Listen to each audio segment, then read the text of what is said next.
Hola, ¿qué tal? El día de hoy vamos a ver la clase referente a el porfiriato.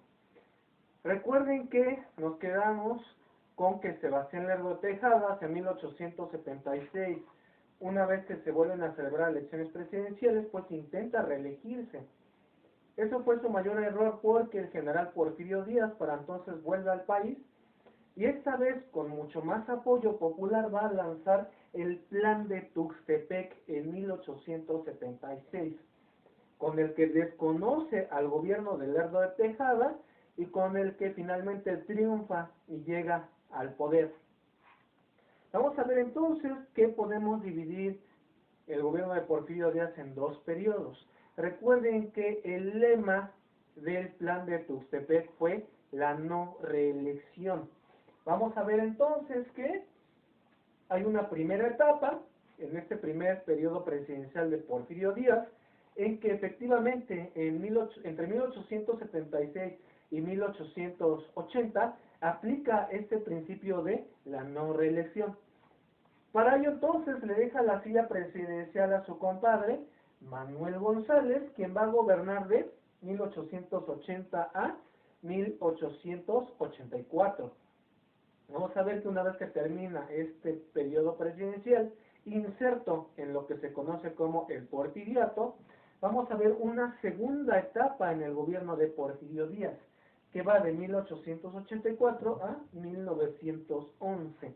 Vamos a ver que en esta segunda etapa va a provocar cambios constitucionales que le van a permitir una reelección. Si se dan cuenta, por eso es que le deja la silla a Manuel González.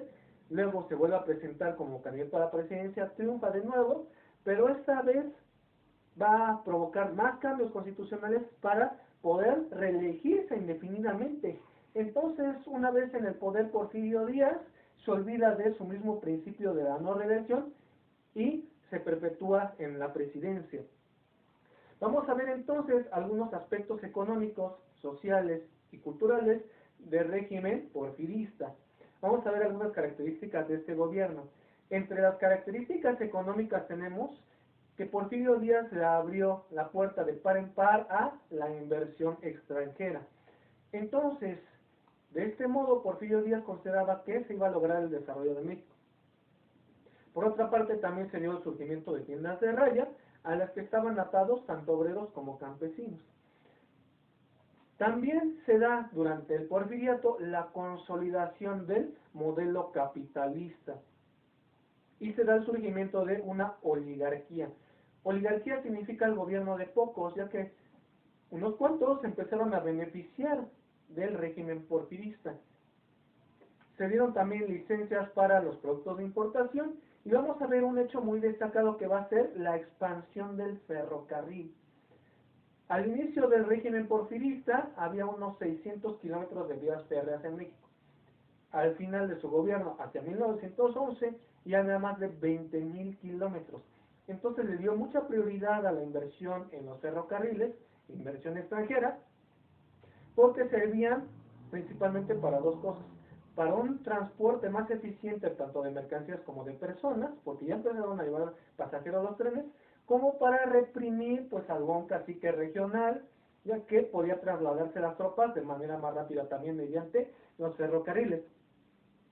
Por otra parte, durante este gobierno empieza la introducción de la electricidad, se da el desarrollo de la industria minera y petrolera. Vamos a ver que en este periodo existió lo que se conoce como un modelo agrominero exportador, porque lo que principalmente exportaba México al exterior eran materias primas, como por ejemplo productos agrícolas y alimenticios, minerales y petróleo. Por otra parte, en su gobierno se dio la fundación del Banco Nacional y del Banco Mercantil, así como se dio un impulso importante a las fábricas de hilados y tejidos de lana, es decir, a la industria textil. Por otra parte, vamos a tener algunas características sociales, como lo fueron paz, hubo una paz porfirista de hecho, hubo estabilidad política y un importante crecimiento económico. Pero esto se dio con base en la falta de libertades, como la libertad de expresión y la represión a los opositores y a cualquier grupo disidente del régimen. Por otra parte, este régimen pues se convirtió en una dictadura, Recuerden que no se permitían partidos políticos. Díaz se reeligió indefinidamente. Entonces había una falta de democracia muy importante en el país. Por otra parte, también se dio el ejército de leva. Este consistía en que obreros o campesinos o cualquier persona podría ser levantada, como diríamos hoy en día, y sumada por la fuerza al ejército porfirista. Por otra parte, se dio, como les decía, la supresión de las libertades de expresión.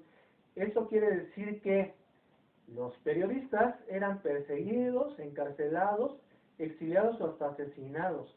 Un caso muy importante va a ser el de los hermanos Enrique y Ricardo Flores Magón, quienes a través de periódicos como El Hijo del Aguizote y sobre todo el Regeneración, criticaban ferozmente al régimen porfirista.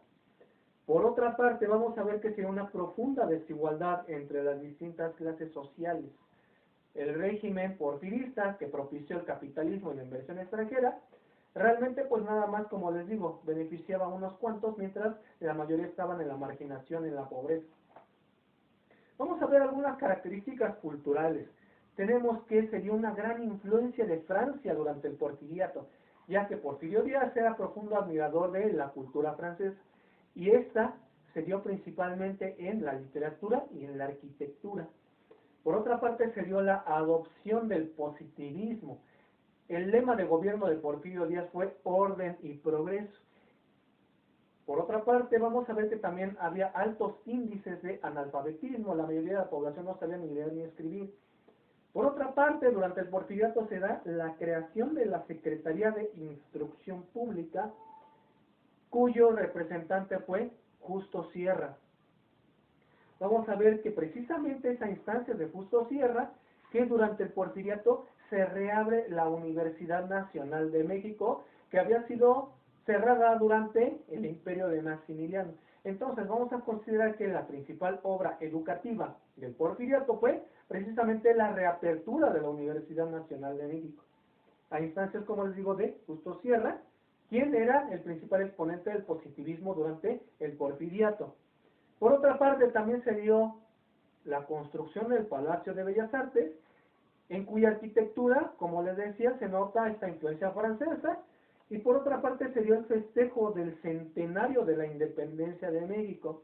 Porfirio Díaz invitó a muchos dignatarios extranjeros, hizo grandes desfiles y erigió este monumento que hoy en día conocemos como el Ángel de la Independencia en Reforma.